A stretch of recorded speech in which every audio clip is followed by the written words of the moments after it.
سچ مچ ہونے والی، وہ سچ مچ ہونے والی کیا ہے؟ اور تم کو کیا معلوم ہے کہ وہ سچ مچ ہونے والی کیا ہے؟ وہی کھڑکھڑانے والی جس کو سمود اور عاد دونوں نے جھٹلایا۔ سو سمود تو زبردست زلزلے سے ہلاک کر دیے گئے، رہے عاد تو ان کو نہایت زوردار آندھی سے تباہ کر دیا گیا۔ اللہ نے اس کو 7 رات اور 8 دن ان پر چلائے رکھا۔ تو اے مخاطب، تو ان لوگوں کو اس میں اس طرح گرے ہوئے دیکھتا جیسے کھجوروں کے کھوکھلے تنے، پھر کیا تو ان میں سے کسی کو بھی باقی دیکھتا ہے؟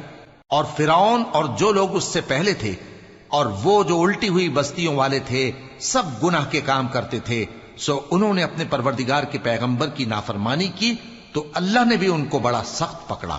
جب پانی طغیانی پر آیا تو ہم نے تم لوگوں کو کشتی میں سوار کر لیا تاکہ اس کو تمہارے لیے یادگار بنائیں اور یاد رکھنے والے کان اسے یاد رکھیں۔ پھر جب سور میں ایک بار پھونک مار دی جائے گی اور زمین اور پہاڑ دونوں اٹھا لیے جائیں گے، پھر ایک بار ہی توڑ پھوڑ کر برابر کر دیے جائیں گے، تو اس روز ہو پڑنے والی یعنی قیامت ہو پڑے گی، اور آسمان پھٹ جائے گا تو وہ اس دن کمزور ہوگا، اور فرشتے اس کے کناروں پر ہوں گے، اور تمہارے پروردگار کے عرش کو اس روز 8 فرشتے اپنے اوپر اٹھائے ہوں گے۔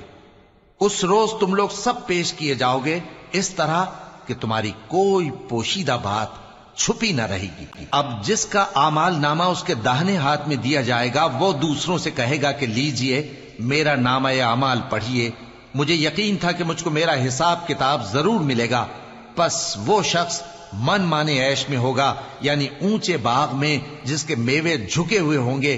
ان سے کہا جائے گا کہ جو اعمال تم ایام گزشتہ میں آگے بھیج چکے ہو، ان کے عوض مزے سے کھاؤ اور پیو۔ اور جس کا نامہ اعمال اس کے بائیں ہاتھ میں دیا جائے گا تو وہ کہے گا، اے کاش مجھ کو میرا اعمال نامہ نہ دیا جاتا اور مجھے معلوم نہ ہوتا کہ میرا حساب کیا ہے۔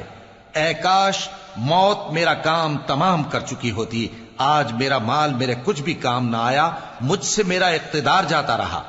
حکم ہوگا کہ اسے پکڑ لو، اب اسے طوق پہنا دو، پھر دوزخ کی آگ میں اسے جھونک دو، پھر زنجیر سے جس کی لمبائی 70 گز ہے جکڑ دو۔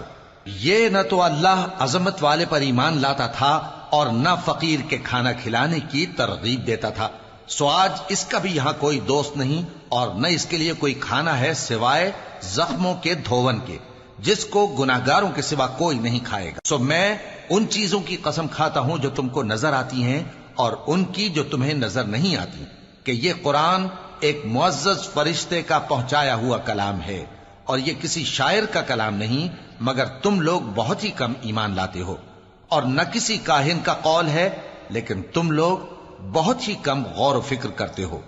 یہ رب العالمین کا اتارا ہوا ہے۔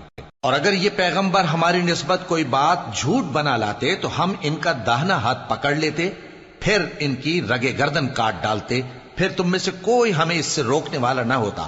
اور یہ کتاب تو پرہیزگاروں کے لیے نصیحت ہے، اور ہم جانتے ہیں کہ تم میں سے بعض اس کو جھٹلانے والے ہیں۔